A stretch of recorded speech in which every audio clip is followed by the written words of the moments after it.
Hello friends, कैसे हैं आप सभी लोग। आशा करूंगा आप सभी लोग बहुत ही अच्छे होंगे। जैसा कि आप सभी को पता है, एमपी हॉस्पिटल असिस्टेंट का एग्ज़ाम जो है आपका चल रहा है 24 जून से, और आज आपका 30 जून कंप्लीट हो चुका है। तो इस बीच में जितने भी स्टूडेंट अपना एग्ज़ाम दिए हैं उनके लिए बहुत ही अच्छी बात है। और शेष रिमेनिंग स्टूडेंट जो भी बचे हैं, जिनका भी एग्ज़ाम बचा हुआ है जुलाई में किसी भी डेट में, तो आप लोग इस क्लास को पूरा कंप्लीट वाच करिए, क्योंकि अभी तक जितनी भी आपकी शिफ्ट का एग्ज़ाम कंप्लीट हुआ है, क्योंकि आज आपका 30 जून है, 24 जून से आपका एग्जाम चल रहा है। और आज आपका 30 जून, यानी यहाँ तक जिस लेवल से जिन टॉपिक से क्वेश्चन पूछे गए हैं उन्हीं टॉपिक को यहाँ पर ध्यान में रखते हुए वेरी मोस्ट इंपॉर्टेंट क्वेश्चंस रखे हैं, जहाँ से आपके एमपी हॉस्पिटल असिस्टेंट में क्वेश्चन पूछे जा रहे हैं। तो यहाँ पर आप लोग नए पैटर्न पर, नए सिलेबस के अकॉर्डिंग अगर आप पढ़ते हैं तभी आपका सिलेक्शन होने वाला है।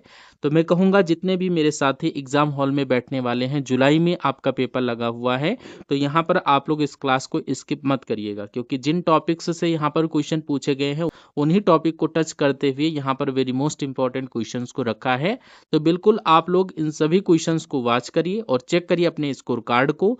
तो चलिए सेशन को स्टार्ट करते हैं। और अभी जितने भी स्टूडेंट इस क्लास को वॉच कर रहे हैं, तो आप सभी से एक रिक्वेस्ट है, आप लोग इस क्लास को प्लीज़ लाइक करके, चैनल को सब्सक्राइब करके सर्किल में शेयर कर दें जिनका पेपर लगा हुआ है आगामी डेट्स में, ताकि आप सभी तक ये क्लास पहुंच सके। तो चलिए स्टार्ट करते हैं। फर्स्ट क्वेश्चन आपकी स्क्रीन पर आ चुका है, और चैनल पर आप सभी लोग सब्सक्राइब कर लें, क्योंकि ये क्लास आपको डेली मिलती हैं और इस क्लास को आप लोग जब देखते हैं बहुत ही ज़्यादा हेल्पफुल रहेगी आपके रियल एग्जाम को क्रैक करने में। तो फर्स्ट क्वेश्चन में आपसे पूछा जा रहा, मानव शरीर में चोट लगने पर रक्त का थक्का जमने में कौन सी कोशिकाएं मुख्य रूप से सहायक होती हैं। वेरी मोस्ट इंपॉर्टेंट क्वेश्चन है। फर्स्ट नंबर क्वेश्चन का करेक्ट आंसर आप लोग बताने की कोशिश करिए कि इसका करेक्ट आंसर क्या बनेगा। और यहाँ पर आप लोग टेस्ट के रूप में एक एक क्वेश्चंस को देखते हुए चलिए और अपने से आंसर करने की कोशिश करिए। मान के ये चलिए कि आपके एग्जाम में ये क्वेश्चन पूछे गए हैं और आप उनका आंसर कर रहे हैं, तो अगर इस तरीके से आप आंसर करते हुए चलेंगे तो आपको यहाँ पर ज़्यादा बेनिफिट देखने को मिलेगा। तो मानव शरीर में चोट लगने पर रक्त का थक्का जमने में कौन सी कोशिकाएं मुख्य रूप से सहायक होती हैं, तो यहाँ पर आप लोग प्लेटलेट्स को याद कर लीजिएगा। ऑप्शन नंबर सी अगर आपने चूज किया है प्लेटलेट्स, तो बिल्कुल सही आंसर आपके क्वेश्चन का बनेगा। सेकंड नंबर क्वेश्चन में पूछा, जब कोई धातु किसी अम्ल के साथ अभिक्रिया करती है तो मुख्य रूप से कौन सी गैस उत्सर्जित होती है। सेकंड नंबर क्वेश्चन का करेक्ट आंसर आप सभी लोग बताने की कोशिश करिए। वेरी मोस्ट इंपॉर्टेंट क्वेश्चन है। आप सभी को क्या लगता है, फटाफट आप लोग करेक्ट आंसर करिए। आपको जैसा भी लगता है आप लोग यहाँ पर आंसर करने की कोशिश करिए कि जब कोई धातु किसी अम्ल के साथ अभिक्रिया करती है तो मुख्य रूप से कौन सी गैस उत्सर्जित करती है। यहाँ पर आप लोग करेक्ट आंसर हाइड्रोजन के साथ कर रहे हो, तो बिल्कुल सही आंसर बनेगा ऑप्शन नंबर सी। आप लोग करेक्ट आंसर करे होंगे। आशा करूंगा कि आप लोग यहाँ पर इन सभी क्वेश्चंस को याद करते हुए चल रहे होंगे। थर्ड नंबर क्वेश्चन में पूछ रहा है, किसी स्वस्थ मानव शरीर का सामान्य तापमान सेल्सियस पैमाने पर कितना होता है, अगर आपसे पूछा जाए तो यहाँ पर आप लोग क्या राइट आंसर कर रहे हो। ऑप्शन बी को लॉक कर दीजिएगा। यहाँ पर 37 डिग्री सेल्सियस को लॉक करिएगा। ऑप्शन नंबर बी बिल्कुल सही आंसर आपका दिया गया है। सेल्सियस में मानव शरीर का जो तापमान होता है तो 37 डिग्री सेल्सियस होता है। अगर फ़ारेनहाइट में पूछा जाए तो 98.6 फ़ारेनहाइट को लॉक कर देना। नेक्स्ट, मध्य प्रदेश के किस जिले में सांची का स्तूप स्थित है जिसे सम्राट अशोक के द्वारा बनवाया गया था। फटाफट आप लोग करेक्ट आंसर करिए, इसका क्या राइट आंसर बनेगा। तो यहाँ पर आप लोग रायसेन के साथ राइट आंसर करिएगा। ऑप्शन नंबर बी को चुनने वाले सभी स्टूडेंट का बिल्कुल सही आंसर बनेगा। आप सभी लोग किसी भी प्रकार का डाउट मत रखिएगा। फिफ्थ नंबर क्वेश्चन देखिए, निम्नलिखित में से किस नदी को मध्य प्रदेश की जीवन रेखा यानी लाइफ लाइन ऑफ एमपी कहा जाता है, सभी लोग बताओ। तो यहाँ पर आप लोग नर्मदा नदी को लॉक करिएगा। नर्मदा नदी को मध्य प्रदेश की जीवन रेखा नदी के नाम से जानते हैं। ऑप्शन नंबर सी अगर आपने चुना है तो बिल्कुल करेक्ट आंसर आप लोग कर रहे हैं। नेक्स्ट क्वेश्चन आपके सामने पूछा जा रहा है, वर्ष 1930 में महात्मा गांधी ने नमक कानून तोड़ने के लिए किस ऐतिहासिक आंदोलन की शुरुआत की थी, नाम बताइए। ऑप्शन में आपका असहयोग आंदोलन, सविनय अवज्ञा आंदोलन, भारत छोड़ो आंदोलन, चंपारण सत्याग्रह दिया गया है। तो यहाँ पर जो भी साथी करेक्ट आंसर ऑप्शन बी के साथ कर रहे हैं, सविनय अवज्ञा आंदोलन, ऑप्शन नंबर बी बिल्कुल सही आंसर आपके क्वेश्चन का है। नेक्स्ट क्वेश्चन देखिए, 7 नंबर क्वेश्चन में कह रहा है, सूर्योदय शब्द का सही और सटीक संधि विच्छेद निम्नलिखित में से क्या होगा। फटाफट आप लोग बताइए। और एक बार आपसे रिक्वेस्ट है कि आप लोग इस सेशन को प्लीज लाइक करके चैनल को प्लीज सब्सक्राइब कर लें, ताकि हर एक क्लास की नोटिफिकेशन आप तक मिलती रहे और आप हमारी क्लासेस को वॉच कर सके। तो यहाँ पर आप लोग क्या राइट आंसर करोगे, सूर्योदय का जब आप लोग संधि विच्छेद करोगे तो यहाँ पर सूर्य धन क्या होगा, और जब आप लोग इसका संधि विच्छेद करोगे तो यहाँ पर सूर्य धन उदय होगा। क्या हो जाएगा, सूर्य धन उदय। ठीक है, ये आपका कहाँ पर लिखा हुआ है, किस ऑप्शन में आपको देखने को मिल रहा है, तो ऑप्शन नंबर सी बिल्कुल करेक्ट आंसर बनेगा। ऑप्शन नंबर बी को लॉक कर दीजिएगा, ऑप्शन नंबर बी बिल्कुल राइट आंसर आपके क्वेश्चन का बनेगा। नेक्स्ट 8 नंबर क्वेश्चन में पूछा जरा आंखों का तारा होना मुहावरे का सही और व्यवहारिक अर्थ क्या है। इसका राइट आंसर अगर आपको पता है तो राइट आंसर करने की कोशिश करिए। आंखों का तारा होना मुहावरे का अर्थ होता है बहुत प्यारा होना, यानी ऑप्शन नंबर बी बिल्कुल सही आंसर बनेगा। जो क्वेश्चन आपके सामने कह रहा है, ये जो क्वेश्चन है ये गणित का क्वेश्चन है, आपको ध्यानपूर्वक देखना है। क्वेश्चन में पूछा जा रहा है यदि एक अर्धवृत्ताकार चांदे का परिमाप 36 सेंटीमीटर है तो इसकी त्रिज्या यानी रेडियस क्या होगी, जहां पर पाई का मान आपको दिया गया है 22/7। 9 नंबर क्वेश्चन का करेक्ट आंसर आप लोग बताइए, क्या राइट आंसर आपका बनेगा। क्वेश्चन नंबर 9 आप लोग देखिए और फटाफट राइट आंसर करिए। तो यहाँ पर पूछा जा रहा है कि एक अर्धवृत्ताकार चांदे का परिमाप दिया गया है 36 सेंटीमीटर। कितना दिया गया है, अर्धवृत्त का परिमाप अगर आप देखोगे तो सबसे पहले आपको पता होना चाहिए अर्धवृत्त का परिमाप का सूत्र आप लोग लगाइए। यहाँ पर आप लोग लिख लीजिएगा 2 पाई इंटू आपका होता है आर। ठीक है, 2 पाई इंटू आर। ठीक है, और ये कितना दिया गया है, 36 दिया गया है। तो यहाँ पर आप लोग 2 प्लस पाई की वैल्यू आप लोग यहाँ पर लिखिए 22/7। ठीक है, 22/7, और इधर आपका आर दिया गया है और बराबर में आपका 36 दिया गया है। तो आर का वैल्यू आपको निकालना है, तो यहाँ पर इसका गुणा करोगे और यहाँ पर 36 गुणा 7 कर दो। ठीक है, 14/22 कितना हो जाएगा, 7 दूना 14 और यहाँ पर 36, यानी कि ये आपका निकल करके आएगा बटा में 36, यानी कि यहाँ पर 36 गुणा 7 था और बटे में 36 आ जाएगा, 36 36 कट जाएगा, तो यहाँ पर आर बराबर इसका 7 निकल करके आएगा। आपको क्लियर आई होप समझ में आया होगा। इनमें छोटा छोटा लिखना पड़ रहा है, लेकिन ये छोटा लिख नहीं पा रहा है, इसलिए आपको मे भी समझने में प्रॉब्लम हुई होगी, लेकिन आप लोग समझने की कोशिश करिए। बहुत इजी क्वेश्चन था, ऑप्शन नंबर बी को लॉक कर दीजिएगा। ठीक है, नेक्स्ट क्वेश्चन, इस क्वेश्चन में पूछा जा रहा है कि एक कार 3 घंटे में 180 किलोमीटर की दूरी तय करती है, आपको कोई दिक्कत नहीं है। तो यहाँ पर आपको चाल बराबर निकालना है कि चाल बराबर क्या होगी।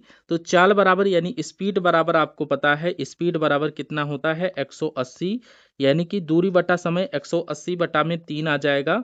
तो ये आपका इसको काटोगे तो छितियां 18, यानी कि 60 किलोमीटर प्रति घंटा, यानी प्रति मीटर सेकंड में आपसे पूछा गया है। तो यहाँ पर गुणा कर दो इसको 5/18 से। ठीक है, यहाँ पर 5/18 से जब आप लोग गुणा करोगे तो यहाँ पर 6 के पहाड़ा में ये कितनी बार आता है, ये 3 में आता है, और ये आपका 0, यानी कि ये आपका हो जाएगा कितना 60/3, यानी कि ये आप लोग जब काटोगे जो आपका करेक्ट आंसर आएगा, जब यहाँ पर आप लोग करेक्ट आंसर करेंगे तो 16.67 आएगा। ठीक है, ये पॉइंट में आएगा, 16.67 को लॉक कर दीजिएगा।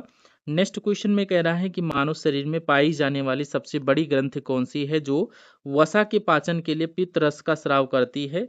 क्वेश्चन नंबर 11 का करेक्ट आंसर आप लोग फटाफट राइट आंसर करने की कोशिश करिए। तो यहाँ पर आप लोग राइट आंसर क्या करोगे, मानव शरीर में पाई जाने वाली सबसे बड़ी ग्रंथि कौन सी है जो वसा के पाचन के लिए पित्त रस का स्राव करती है, करेक्ट आंसर बताइए। तो यहाँ पर आप लोग यकृत को लॉक कर दीजिएगा। कोई भी क्वेश्चन गलत मत करिएगा प्यारे साथियों। अगर कोई क्वेश्चन नहीं समझ में आता तो आप लोग कमेंट बॉक्स में पूछ सकते हैं। नेक्स्ट, वाहनों के पीछे का दृश्य देखने के लिए किस प्रकार के दर्पण का उपयोग किया जाता है, क्योंकि यह हमेशा सीधा और छोटा प्रतिबिंब बनाता है। इसका फटाफट राइट आंसर करिए। तो यहाँ पर उत्तल दर्पण के साथ जो भी स्टूडेंट कर रहे हैं, यानी कि आपका जो करेक्ट आंसर बनेगा option number B. Option number B को अगर आपने लॉक किया है तो बिल्कुल आपका आंसर सही व सटीक था। नेक्स्ट 13 नंबर क्वेश्चन आपके सामने कह रहा है निम्नलिखित में से कौन सा रोग जीवाणु के कारण होता है जो आमतौर पर दूषित पानी और भोजन से फैलता है। फटाफट बताइए। ऑप्शन में मलेरिया, चेचक, हैजा और इन्फ्लुएंजा दिया गया है। और ये very most important question, star लगा करके रखिएगा। ये क्वेश्चन आपके शिफ्ट में पूछा जा चुका है। तो यहाँ पर आप लोग हैजा के साथ अगर राइट आंसर कर रहे हैं ऑप्शन सी, तो बिल्कुल सही आंसर आपके क्वेश्चन का बन जाएगा। तो 14 नंबर क्वेश्चन देखिए, मध्य प्रदेश का एकमात्र हिल स्टेशन पंचमढ़ी किस पर्वत श्रृंखला पर स्थित है, जिसे सतपुड़ा की रानी भी कहा जाता है। सतपुड़ा श्रेणी के साथ करिएगा, ऑप्शन नंबर सी बिल्कुल सही आंसर बनेगा। और ये एक के क्वेश्चन आपके एग्जाम ओरिएंटेड है और इंपॉर्टेंट है, इसलिए एक भी क्वेश्चन को स्किप मत करिएगा। नेक्स्ट, भारतीय संविधान के किस अनुच्छेद को डॉक्टर भीमराव अंबेडकर ने संविधान के हृदय और आत्मा कहा था? ये क्वेश्चन वेरी मोस्ट इंपॉर्टेंट है, बहुत ही इंपॉर्टेंट ये क्वेश्चन है। इस क्वेश्चन की ये जो लाइन है, संविधान की हृदय और आत्मा, किस अनुच्छेद को बोला था? राइट आंसर आप लोग अगर अनुच्छेद 32 यानी संवैधानिक उपचारों के अधिकार के साथ किए हैं, ऑप्शन नंबर डी को लॉक, तो बिल्कुल सही आंसर बनेगा। नेक्स्ट, मध्य प्रदेश का सबसे बड़ा राष्ट्रीय उद्यान कौन सा है जो बाघ परियोजना के अंतर्गत शामिल है? क्वेश्चन नंबर 16 का करेक्ट आंसर फटाफट आप लोग बताने की कोशिश करिए। जितने भी साथी अपने यहाँ पर कान्हा किसली राष्ट्रीय उद्यान के साथ कर रहे हैं, जो कि बिल्कुल सही आंसर आपके क्वेश्चन का बनेगा, ऑप्शन नंबर बी को लॉक कर दीजिएगा। नेक्स्ट क्वेश्चन आपके सामने है, देखिए 17 नंबर क्वेश्चन में कह रहा है लंबोदर अर्थात लंबा है उदर जिसका अर्थात गणेश जी में निम्नलिखित में से कौन सा समास है? जहां कोई भी पद प्रधान ना होकर तीसरा अर्थ प्रधान होता है, वहां पर कौन सा समास होता है? फटाफट आप लोग बताइए, इसका करेक्ट आंसर क्या होगा? तत्पुरुष समास दिया गया है, द्विगु समास, बहुब्रीहि समास, द्वंद्व समास। तो यहाँ पर आप लोग करेक्ट आंसर बहुब्रीहि समास के साथ करिएगा। अगर आपने ऑप्शन नंबर सी को चुना है तो आप बिल्कुल सही आंसर के साथ चल रहे हैं। नेक्स्ट देखिए 18 नंबर क्वेश्चन में कह रहा उत्कर्ष शब्द का सही और सटीक विलोम शब्द निम्नलिखित में से क्या होगा? 18 नंबर क्वेश्चन का करेक्ट आंसर फटाफट आप लोग बताइए, क्या इसका राइट आंसर बनेगा? उत्कर्ष शब्द का सही और सटीक विलोम आपसे पूछा जा रहा है, तो यहाँ पर आप लोग अपकर्ष को लॉक करिएगा। ऑप्शन नंबर ए बिल्कुल सही आंसर बनेगा। अगर आपने ऑप्शन नंबर ए को चुना है तो बिल्कुल सटीक आंसर आपका बनना है। नेक्स्ट 19 नंबर क्वेश्चन में कह रहा है निम्नलिखित में से शुद्ध वर्तनी वाले शब्द का चयन कीजिए। तो शुद्ध वर्तनी वाले शब्द का यहाँ पर चयन आपको करना है। 19 नंबर क्वेश्चन का करेक्ट आंसर देखिए और फटाफट बताइए। शुद्ध वर्तनी की बात चल रही है। ऑप्शन में आपका उज्जवल दिया गया है, जहां पर आपको डबल जा देखने को मिल जाए वो आपका सही हो जाएगा। ये अगर आपने ऑप्शन नंबर सी को चुना है तो बिल्कुल सही आंसर आपके क्वेश्चन का बन जाएगा, ठीक है। नेक्स्ट क्वेश्चन में कह रहा है प्रथम 5 अभाज्य संख्याओं का औसत कितना होगा, यानी कि यहाँ पर प्राइम नंबर का औसत एवरेज पूछा जा रहा है, तो फटाफट इसका करेक्ट आंसर करिए। तो यहाँ पर आप लोग प्रथम 5 संख्या लिखिए, 2 + 3 + 5 + 7 + 11, ये प्रथम आपकी 5 अभाज्य संख्याएं हैं, बटे में 5 कर दीजिए। इनको जब आप लोग आपस में जोड़ोगे तो यहाँ पर ये आपका 28/5 आएगा। 28/5 को जब आप लोग काटोगे तो यहाँ पर आपका कितना आएगा? 5.6, ऑप्शन नंबर बी बिल्कुल सही आंसर बनेगा। 21 नंबर क्वेश्चन देखिए, यदि किसी वृत्त की त्रिज्या को दोगुना कर दिया जाए तो उसके क्षेत्रफल में कितना गुना वृद्धि होगी? आप लोग सिंपल तरीका से इसको सॉल्व करिए। मान लीजिए ये आपका आर है, यहाँ पर वृद्धि हुई है, तो यहाँ पर 2 गुना यानी 2r हो जाएगा। इसमें पूछा जा रहा है क्षेत्रफल में क्या प्रभाव पड़ेगा, तो यहाँ पर इसका जो क्षेत्रफल होगा πr², πr² जो हो जाएगा, तो यहाँ पर पाई यहाँ पर लगा दीजिए r², तो ये आपका यहाँ पर पाई आ जाएगा, पाई पाई कट जाएगा, ये आपका r² हो जाएगा और ये आपका 4r हो जाएगा, ठीक है। ये r² से 4r हो रहा है, अर्थात 1 से 4 हो रहा है, अर्थात 4 गुना हो रहा है, इसलिए ऑप्शन नंबर सी आपके क्वेश्चन का बिल्कुल सही व सटीक उत्तर है।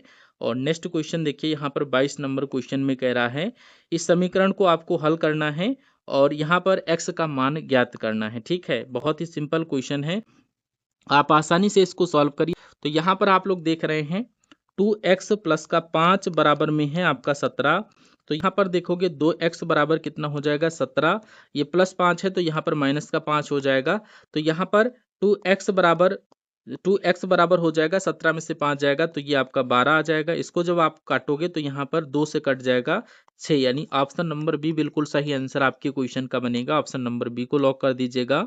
नेक्स्ट क्वेश्चन में कह रहा है यदि अस्पताल या किसी सार्वजनिक स्थान पर किसी व्यक्ति को अचानक चक्कर आ जाए, वह बेहोश होने लगे, तो प्राथमिक उपचार के रूप में सबसे पहले उसको क्या करना चाहिए? 3 का करेक्ट आंसर आप लोग दीजिए, क्या राइट आंसर बनेगा? तो यहाँ पर आप लोग राइट आंसर करिएगा, उसे पीठ के बल सीधा लेटाकर उसके पैरों को थोड़ा ऊपर उठा देना करेक्ट आंसर बनेगा। ऑप्शन नंबर बी को लॉक कर दीजिएगा। और नेक्स्ट क्वेश्चन आपके सामने कह रहा है संक्रामक रोगों को फैलने से रोकने के लिए चिकित्सा क्षेत्र में हैंड हाइजीन यानी हाथ धोना के लिए सबसे प्रभावी और न्यूनतम समय सीमा क्या मानी जाती है? फटाफट राइट आंसर करिए। क्वेश्चन नंबर 24 का करेक्ट आंसर बताने की आप सभी लोग कोशिश करिए। तो यहाँ पर 24 नंबर क्वेश्चन का correct answer option number C कम से कम 20 सेकंड के साथ करिएगा। कम से कम अगर आप लोग 20 सेकंड के साथ कर रहे हैं, करेक्ट आंसर आपका बिल्कुल सही आंसर बनेगा। अस्पताल के कचरा प्रबंधन के नियमानुसार संक्रमित प्लास्टिक की वस्तुएं जैसे सिरिंज, ग्लूकोज की बोतलें किस रंग के डस्टबिन में डाली जाती हैं? फटाफट बताइए, 25 का करेक्ट आंसर क्या होगा? तो यहाँ पर आप लोग लाल रंग के डस्टबिन के साथ करिएगा, ऑप्शन नंबर बी। लाल रंग के डस्टबिन के साथ जो भी स्टूडेंट कर रहे हैं बिल्कुल सही आंसर आपका बनेगा। नेक्स्ट क्वेश्चन आपके सामने कह रहा मानव शरीर में ऑक्सीजन का परिवहन करने के लिए निम्नलिखित में से कौन सा यहाँ पर इस क्वेश्चन का करेक्ट आंसर फटाफट बताइए और सेशन को लाइक शेयर सब्सक्राइब कर दीजिएगा। ऑप्शन नंबर बी हीमोग्लोबिन को लॉक कर रहे सभी स्टूडेंट का राइट आंसर है। नेक्स्ट, चींटी के डंक में कौन सा अम्ल प्राकृतिक रूप से पाया जाता है जिसके कारण त्वचा पर जलन और सूजन आ जाती है? तो यहाँ पर मेथेनोइक अम्ल या फॉर्मिक अम्ल आपने पढ़ा होगा साइंस में, ऑप्शन नंबर सी बिल्कुल करेक्ट आंसर आपके क्वेश्चन का बनेगा।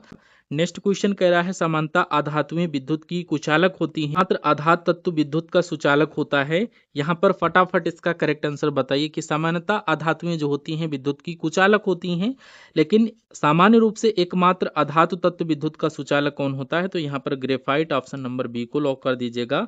ऑप्शन नंबर बी बिल्कुल राइट आंसर आपके क्वेश्चन का है। नेक्स्ट क्वेश्चन में पूछा जा रहा है कि मध्य प्रदेश के किस शहर को भारत का डेट्राइट कहा जाता है जो अपने विशाल ऑटोमोबाइल उद्योग के लिए जाना जाता है? नाम बताइए।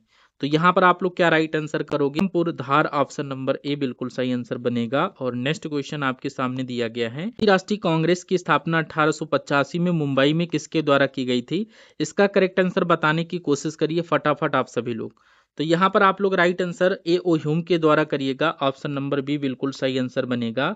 इन्होंने ही भारतीय राष्ट्रीय कांग्रेस की स्थापना की थी। देश की कौन सी जनजाति जनसंख्या की दृष्टि से राज्य की सबसे बड़ी जनजाति है जो प्रसिद्ध भगोरिया उत्सव के लिए जानी जाती है? तो यहाँ पर करेक्ट आंसर भील जनजाति के साथ करिएगा, ऑप्शन नंबर बी जो भी स्टूडेंट चूज किए हैं बिल्कुल सही आंसर बनेगा। नेक्स्ट क्वेश्चन में कह रहा पवन शब्द का सही और सटीक संधि विच्छेद निम्नलिखित में से क्या होगा? तो यहाँ पर पवन शब्द का सही और सटीक संधि विच्छेद की बात चल रही है। क्वेश्चन नंबर 32 का करेक्ट आंसर बताइए। देखिए जो पवन का जब आप विच्छेद करोगे तो यहाँ पर पौ धन अन होगा, यानी ऑप्शन नंबर बी को लॉक करिएगा, बिल्कुल सही आंसर बनेगा।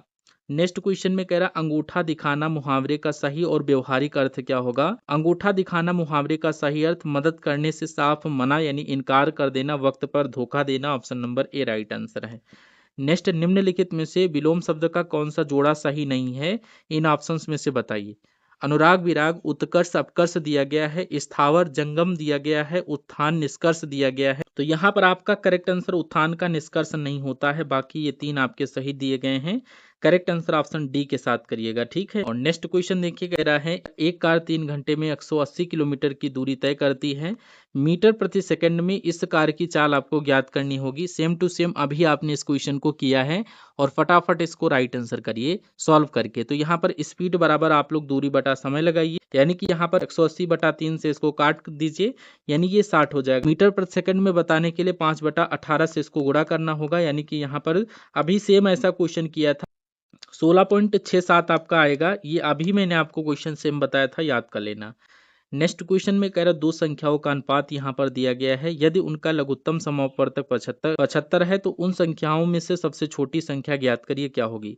यहाँ पर आप लोग मानिए पहली संख्या अपनी 3x है और दूसरी संख्या 5x है, तो इसका हम लोग एलसीएम निकालेंगे। एलसीएम 3 और 5 का एलसीएम 3 × 5 = 15 हो जाएगा, यानी कि 15x, यानी इसका बराबर हो जाएगा 75। यहाँ पर x की वैल्यू निकालोगे तो यहाँ पर 15 × 5 = 75, यानी कि छोटी संख्या आपको 3x गुणा यहाँ पर 5 करोगे, 3 × 5 = 15 हो जाएगा, यानी ये आपका 15 सबसे छोटी संख्या होगी, ऑप्शन नंबर ए राइट आंसर बनेगा। नेक्स्ट, एक पासे को एक बार फेंकने पर एक अभाज्य संख्या आने की प्रायिकता क्या होगी? फटाफट बताइए, अभाज्य संख्या आने की प्रायिकता क्या होगी? तो पासा आपका दिया गया है, एक बार जब आप फेंकोगे तो यहाँ पर पासा में आपको टोटल वैल्यू पहले पता होनी चाहिए। यहाँ पर पासा में टोटल वैल्यू जो आपकी होती हैं वो 6 होती हैं, तो 1 2 3 4 5 6 तक ये होती हैं वैल्यू। तो यहाँ पर आपको अभाज्य संख्या ज्ञात करना है, तो उसमें 2 हो जाएगा, 3 हो जाएगा और 5 हो जाएगा। तो यहाँ पर ये 3 हो जाएगा, तो यहाँ पर 1/2 आप लोग ऑप्शन नंबर बी के साथ करिएगा। और नेक्स्ट क्वेश्चन आपका दिया गया इंग्लिश का, आपसे पूछा जा रहा है The medical office distributed the basic first aid kit dash all the student of training batch। फटाफट बताइए इसका करेक्ट आंसर क्या होगा? ऑप्शन में आप लोग बताइए क्या राइट आंसर आना चाहिए डैश की जगह पर। तो यहाँ पर आप लोग एमंग के साथ करिएगा, among all the student of the training batch, option number B बिल्कुल करेक्ट आंसर बनेगा। Identify the sentence with correct punctuation and structure, फटाफट इसका करेक्ट आंसर बताइए। यहाँ पर सही वाक्य की आपको पहचान करना है कि यहाँ पर पंचुएशन से सभी पंचुएशन में से कौन सा सही दिख रहा है। तो यहाँ पर ऑप्शन में दिया गया the doctor said take this medicine twice a day, option number A वाला बिल्कुल सही आंसर दिया गया है। नेक्स्ट क्वेश्चन में आपको सिनोनिम से बताना है प्रिवेंट का, तो यहाँ पर स्टॉप करिएगा, ऑप्शन नंबर बी अगर आप लोग लॉक किए हैं तो बिल्कुल सही आंसर बनेगा। इसमें आप लोग गलतियां मत करिएगा। तो इस तरीके से आज हम लोग इस क्लास को ओवर करते हैं, और इस सेशन को अभी तक आपने लाइक नहीं किया है तो लाइक करके चैनल को सब्सक्राइब कर लीजिएगा। आपको एक रामबाड़ क्लास देने वाले हैं, उसको भी आप लोग देख लीजिएगा, और सेशन को लाइक करके चैनल को सब्सक्राइब कर लीजिएगा। हम सभी लोग मिलते हैं मॉर्निंग की क्लास में, तब तक के लिए जय Hind, thank you for watching this session.